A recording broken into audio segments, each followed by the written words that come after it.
Chairman साहब, आपका बहुत शुक्रिया अदा करता हूं। बजट इस साल का 25-26 के बजट के बारे में डिटेल बताया गया है। मैं एक बात पूछना चाहता हूं कांग्रेस हुकूमत से कि आपने बहुत से वायदे किए थे मगर कोई वादा पूरा नहीं किया गया अध्यक्ष चेयरमैन साहब।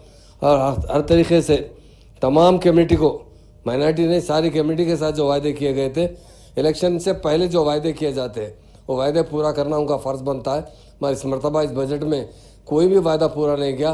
हमारे 6 गारंटी से ये 420 हामी हमें जो दिया गया था वो सारे के सारे अधूरे वहाँ के वहाँ रह गए। इस बजट के अंदर ख़ास तौर से सारी कमेटी के साथ कहीं भी इंसाफ नहीं किया और ख़ास तौर से माइनॉरिटी कमेटी के साथ। माइनॉरिटी कमेटी का जो बजट है, पिछली मरतबा यकीनन काफ़ी लोगों को खुशी हुई थी कि हमें 4000 करोड़ का बजट वायदा किया था और हमारा माइनॉरिटी डिक्लेरेशन में आप देखिए 4000 करोड़ का वायदा किया था, उसमें 3003 करोड़ रुपए दिए गए और 1000 रुपये लोन, सब्सिडी लोन जो मुस्लिम बेरोज़गार है, जो लोग रोज़गार से वाबस्ता नहीं है, उन्हें देने का वायदा किया।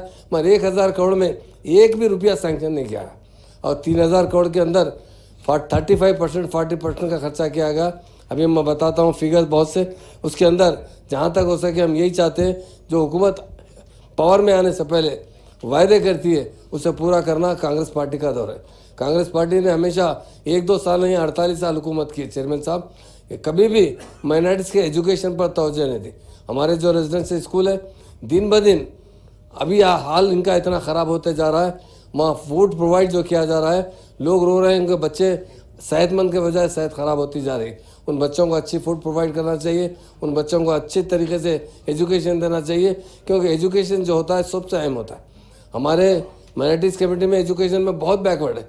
ये मैं नहीं कह रहा हूँ, हर पार्टी का सर्वे अपना बताता है। जब टीआरएस की तरफ से भी सर्वे किया गया था हुकूमत बनने के बाद, तो उसमें पता चला था कि माइनॉरिटी कम्युनिटी एजुकेशन में बहुत पीछे, इसलिए केसीआर साहब ने रेजिडेंशियल स्कूल ओपन किया। कांग्रेस हुकूमत पिछले 48 साल यहाँ पर हुकूमत की, पूरे 48 साल में उसके साथ तेलुगु देशम भी 17 साल हुकूमत की। 65 साल के अंदर सिर्फ 10 रेजिडेंशियल स्कूल थे जिसमें 1000 बच्चे पढ़ा करते थे। केसीआर साहब ने 204 रेजिडेंशियल स्कूल खोले, इसलिए कि जब तक इस कम्युनिटी की जो बैकवर्डनेस अगर दूर किया जाए तो सिर्फ तालीम से दूर कर सकते हैं। आज वो स्कूल का हाल दिन ब दिन ख़राब होता जा रहा है। उसके अंदर हर किस्म से जो लोग बच्चे पढ़ रहे हैं वो जिस तरह पहले एजुकेशन हासिल करते थे उनमें जो खुशी थी आज वो नहीं। और महालक्ष्मी शाइज के लिए ख़ास तौर से हमारी बहनों के लिए 2500 का वायदा किया गया था। इस बजट में कोई भी इसका जिक्र नहीं किया गया क्योंकि वोट लेने से पहले जो वायदे करते हैं वो वायदे पूरे करना हुकूमत का फ़र्ज़ बनता है। हुकूमत ने महालक्ष्मी स्कीम को बिल्कुल नज़रअंदाज किया है। हम हुकूमत से मुतालबा करते हैं, आपने 2500 का जो घर घर वायदा किया था उसीलिए आप महिलाओं ने, ख़ासतौर से मुसलमान हो या नॉन मुस्लिम हो, वो वोट डालें। हमारे तेलंगाना के बाशिंदे बहनें तो वोट का हासिल लेने के बाद, आप पावर में आने के बाद उसे मुकम्मल तरीके से नज़रअंदाज किया गया। चेयरमैन साहब, रैतु भरोसा, रैतु बीमा, रैतु भरोसा के अंदर हमारे किसानों को 10,000 से 15,000 का वादा किया गया, मगर वो भी मुकम्मल ना 10,000 मिल रहे हैं ना 15,000 मिल रहे हैं। लोग परेशान हैं, हमारे किसान खुदकशी करने की नौबत पे आ चुके हैं। हम हुकूमत से मुतालबा करते हैं कि आप पावर में आने से पहले आपने जो वायदा किया किसानों के साथ 15,000 रुपये हर एक को देने का वायदा किया, उससे हम आपसे गुजारिश करते हैं वो पूरा किया जाए। उसी तरह हमारे नौजवानों को, अभी हमारे बहनों ने भी कहा और दूसरों ने भी कहा कि उनके जेब में 5 लाख रुपए का स्कीम रहेगा कि आप जहाँ चाहे पढ़ सकते हैं।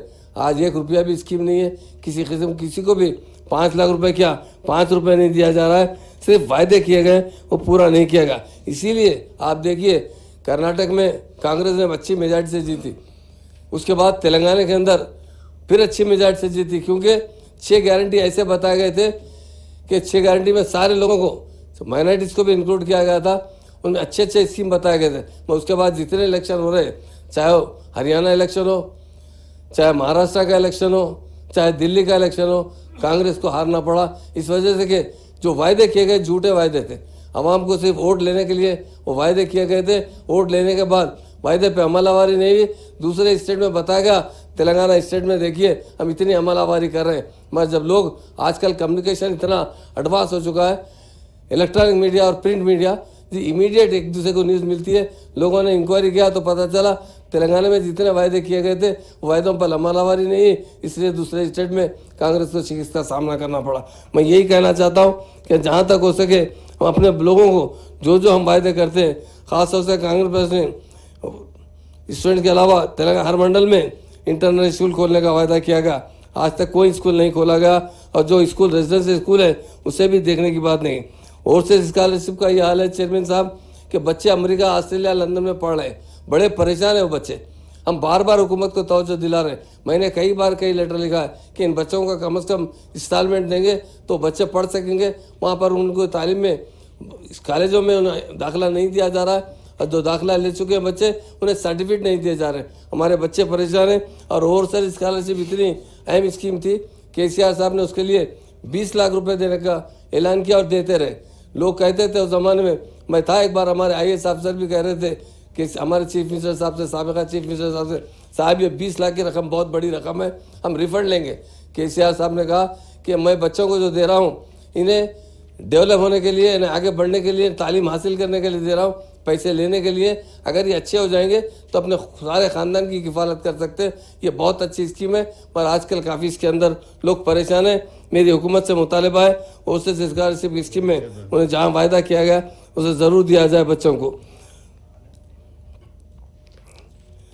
इंदिरा इंड्लू, देखिए मकानात देने का वायदा, और मकानात के साथ साथ 5 लाख रुपए। आप ये देखिए माइनॉरिटी डिक्लेरेशन देखिए, इसके अंदर वायदा है कि जो माइनॉरिटीज है, जो बेघर है, उन्हें हम 5 लाख रुपए नकद देंगे ताकि वो प्लाट भी देंगे वो घर बनाने की बात। मगर आज तक एक को भी 1 रुपया नहीं मिला है, न किसी को एक प्लाट मिला है। इसमें इतने वायदे किए गए, लोग वायदे देकर ही वोट डालते हैं, वोट लेने के बाद वायदों को पूरा नहीं करना ये सरासर नाइंसाफी है। हमारी कांग्रेस हुकूमत से यही गुजारिश है, आपने जो माइनॉरिटीज़ के लिए और दूसरी कमेटी के लिए, किसानों के लिए जो जो वायदे किए वायदे पूरे कीजिए। ये बजट देखा जाए तो सिर्फ फिगर का हेरफेर है।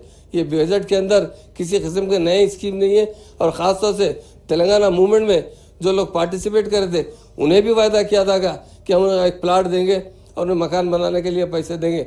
मगर तेलंगाना के लिए जो सेक्रीफाइस किए, पुलिस की लाठी का है, जेल को गए, उन्हें भी जो वायदा किया गया उसे मुकम्मल नज़रअंदाज कर दिया गया।